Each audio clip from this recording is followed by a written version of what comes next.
పుట్టినవాడు మరణించక తప్పదు, మరణించాక అంత్యక్రియలకు ఇబ్బందులు పడద్దు అనే ఉద్దేశంతో గత బీఆర్ఎస్ ప్రభుత్వం గ్రామ గ్రామాన కోట్ల రూపాయలు ఖర్చు చేసి వైకుంఠ ధామాలు నిర్మించిన వైకుంఠ ధామాలు ప్రస్తుతం నిరుపయోగంగా మారాయి. అసలు పెద్దపల్లి మంచిర్యాల జిల్లాలో శ్మశాన వాటికలు ఎన్ని ఉన్నాయి, అసలు వాటి పరిస్థితి ఎలా ఉంది, శ్మశాన వాటికలు వినియోగిస్తున్నారా లేదా, నిరుపయోగంగా ఉన్న శ్మశాన వాటికలు ఎన్ని, అసలు అందులో సౌకర్యాలు ఏ విధంగా ఉన్నాయి, వాడకపోవడానికి గల కారణాలు ఏంటి, ఈ గ్రౌండ్ రిపోర్ట్లో చూద్దాం.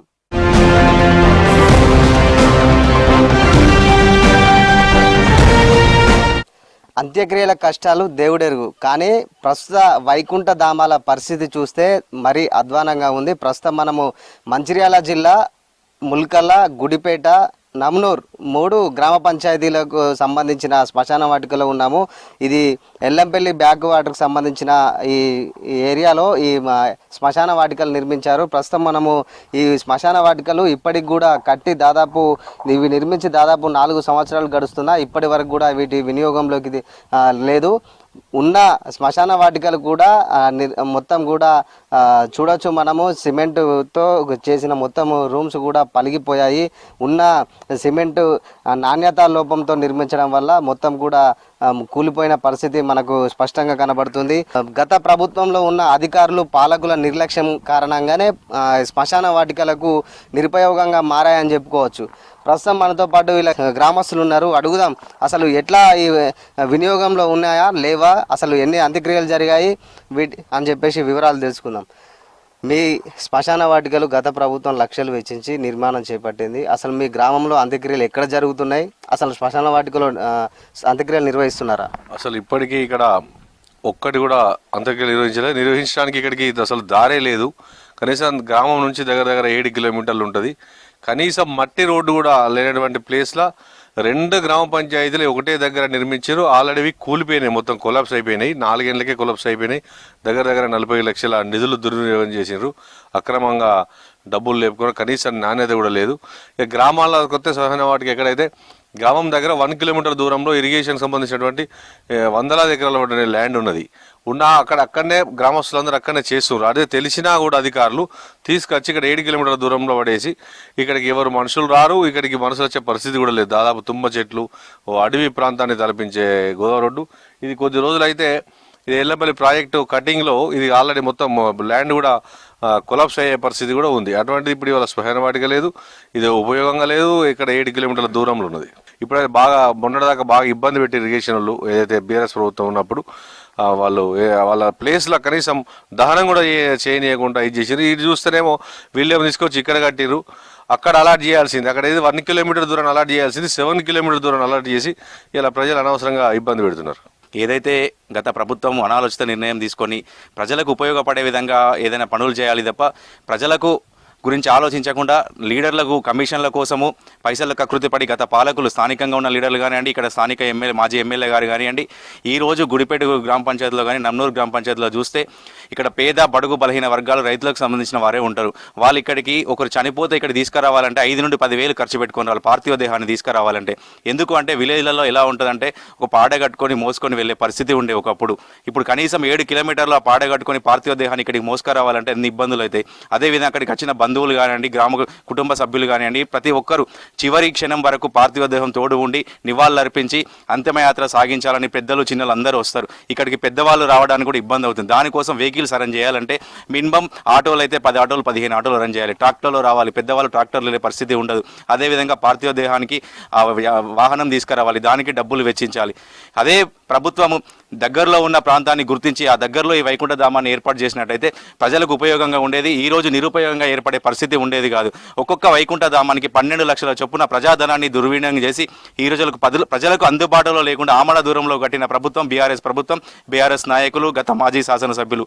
ఇది దీని అంతటికి కారణమైన వారిని ప్రతి ఒక్కరిని కంపల్సరీ వారిపైన చర్యలు తీసుకొని ముందు ఇలాంటి ఎవరు చేయకుండా ఉండడానికి కట్టడి చేయాల్సిందిగా మేము ఎలక్ట్రానిక్ మీడియా సాక్షిగా మేము అధికారులకు సూచిస్తున్నాం. ఖచ్చితంగా దీనికి ఎవరు పాల్పడ్డా కూడా వారిపైన కఠిన చర్యలు తీసుకోవాలి.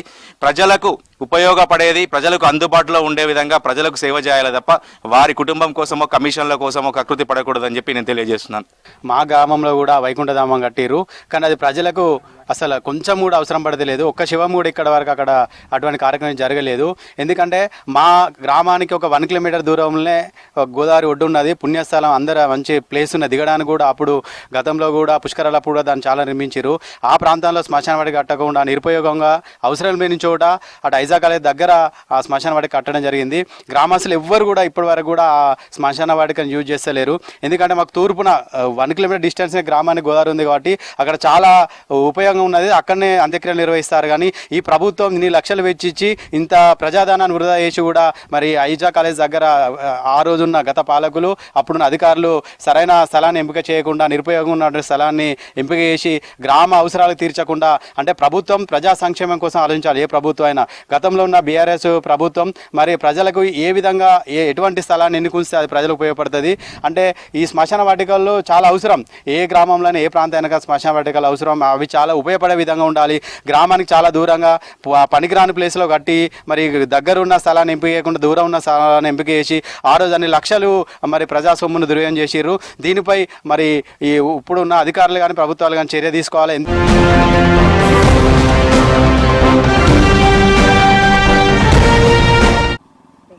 గత ప్రభుత్వంలో ఉన్న అధికారులు ఇటు రాజకీయ నాయకుల అనాలోచిత నిర్ణయాల వల్ల శ్మశాన వాటికలు మొత్తం కూడా నిరుపయోగంగా మారాయని చెప్పుకోవచ్చు. ఎగ్జాంపులే ఇక్కడ మనం చూస్తున్న శ్మశాన వాటిక చూడొచ్చు. ఇక్కడ ప్రస్తుతం మనము మంచిర్యాల జిల్లా దండేపల్లి మండలం గూడెం గ్రామ పంచాయతీ పరిధిలో ఉన్న ఈ శ్మశాన వాటిక నిర్మించేటప్పుడు ఎలాంటి సూచనలు కావచ్చు ఎలాంటి తీసుకోకుండా నిర్మాణం చేసేటప్పుడు వాస్తవంగా చాలా ఆలోచించాల్సి ఉంటుంది. అసలు ప్రజలకు ఎంతవరకు ఉపయోగపడుతుంది, దీనివల్ల ఏమైనా ఎఫెక్ట్ ఉన్నదా, గోదావరి ఒడ్డు పక్కకే నిర్మించడం వల్ల వచ్చిన ప్రతిసారి ఎల్లంపల్లి బ్యాక్ వాటర్ వచ్చిన ప్రతిసారి ఇది మునిగిపోవడం జరిగింది.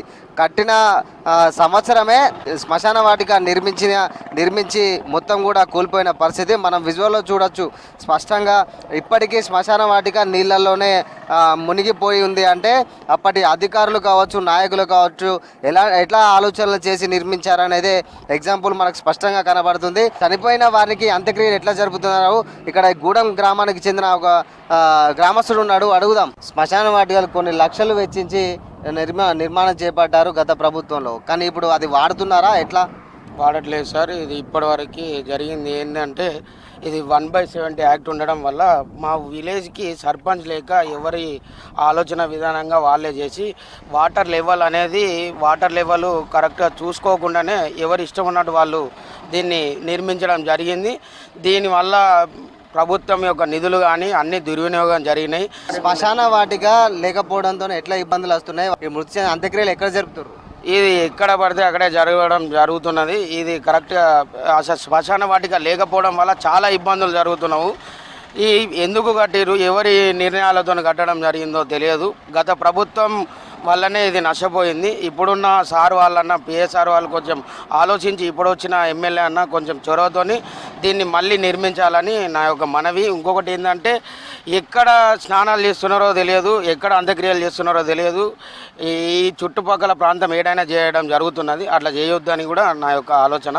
దాన్ని వాటర్ లెవెల్లో కట్టిరు, బ్యాక్ వాటర్ అదే ఇయర్లో రావడం జరిగింది, అది కొలాప్స్ జరగడం జరిగింది. ఇంకా దాన్ని ఆలోచించే విధానం లేదు. ఇప్పుడన్నా కొంచెం బ్యాక్ వాటర్ లేని చోటును చూసి మళ్ళీ కొత్తగా నిర్మించి మాకు కొంచెం హెల్ప్ చేయాలని నా యొక్క మనవి. రాజకీయ నాయకుల తప్పుడు ఆలోచన వల్లనే జరిగింది. ఇది ఖచ్చితంగా బీఆర్ఎస్ ప్రభుత్వం వల్లనే జరిగిందని నేనే చెప్తున్నాను ఒక గ్రామస్తుడిగా.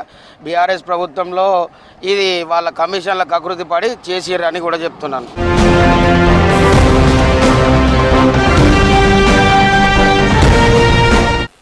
కోట్ల రూపాయలు వెచ్చించి నిర్మించిన శ్మశాన వాటికలు నిరుపయోగంగా మారడంతో గ్రామాల్లోని ప్రజలు అంత్యక్రియలకు తీవ్ర అవస్థలు పడుతున్న పరిస్థితి నెలకొంది. ప్రస్తుతము మనము జగిత్యాల జిల్లా వెల్గటూరు మండలం కోటిలింగాల గ్రామంలో ఉన్నాము. ఈ గ్రామంలో నిర్మించిన శ్మశాన వాటిక పూర్తిగా నీటిలోనే నిర్మించడంతో ఇటు ఉపయోగకరంగా లేకుండా పోయింది. మొత్తం కూడా చూడొచ్చు మన విజువల్స్లో గోదావరి ఒడ్డునే ఇటు కోటిలింగాల ఇది ఒక ప్రముఖ పుణ్యక్షేత్రము. ఆ ఆలయం వెనకాలనే గోదావరి ఒడ్డున నిర్మించిన ఈ శ్మశాన వాటిక మొత్తం కూడా నీటిలో మునిగిపోయిన పరిస్థితి.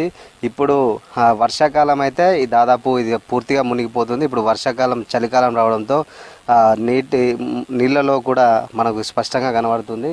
ఇదంతా కూడా ఇక్కడ ఈ కోటిలింగాల గ్రామంలో ఈ ఆర్ఎండ్ఆర్ కాలనీ ఎల్లంపల్లి ప్రాజెక్టులో ముంపు గ్రామం కావడంతో అక్కడ వెలుగటూరు దగ్గర ఆర్ఎండ్ఆర్ స్థలము అప్పటి ప్రభుత్వం వెలుగటూరులో ప్రభుత్వం ఇండ్ల స్థలాలు మంజూరు చేసింది. అక్కడ నిర్మించుకున్న వారికి ఇక్కడ దూరంలో దాదాపు కోటిలింగాల గ్రామస్తులు అంత్యక్రియలకు జరుపుకోవాలంటే మినిమం 4 కిలోమీటర్ల దూరం రావాల్సింది. గ్రామానికి 4 కిలోమీటర్ల దూరంలో ఈ శ్మశాన వాటిక నిర్మించడంతో కూడా ఇక్కడికి రావాలంటే తీవ్ర ఇబ్బందులు ఎదుర్కొంటున్న పరిస్థితి. ఇక్కడ సౌకర్యాలు సరిగా లేకపోవడంతో ఈ పాత ఏదైతే ముంపు గ్రామం ఉందో ఆ ముంపు గ్రామంలో ఎవరి స్థలాల్లో వారు అంత్యక్రియలు జరుపుతున్న పరిస్థితి మనకు కనిపిస్తుంది. ఎందుకంటే ఈ శ్మశాన వాటికనేమో ఇక్కడ కట్టి నిర్వయోగంగా ఉంది. వేల కోట్ల రూపాయల ప్రజాధనాన్ని దుర్వినియోగం చేసిన వారిపై చర్యలు తీసుకోవాలని చెప్పేసి ఇటు స్థానికులు గ్రామస్తులు అయితే డిమాండ్ వ్యక్తం చేస్తున్న పరిస్థితి నెలకొంది. కెమెరా పర్సన్ మల్లేష్తో సాగర్, V6 న్యూస్, మంచిర్యాల జిల్లా.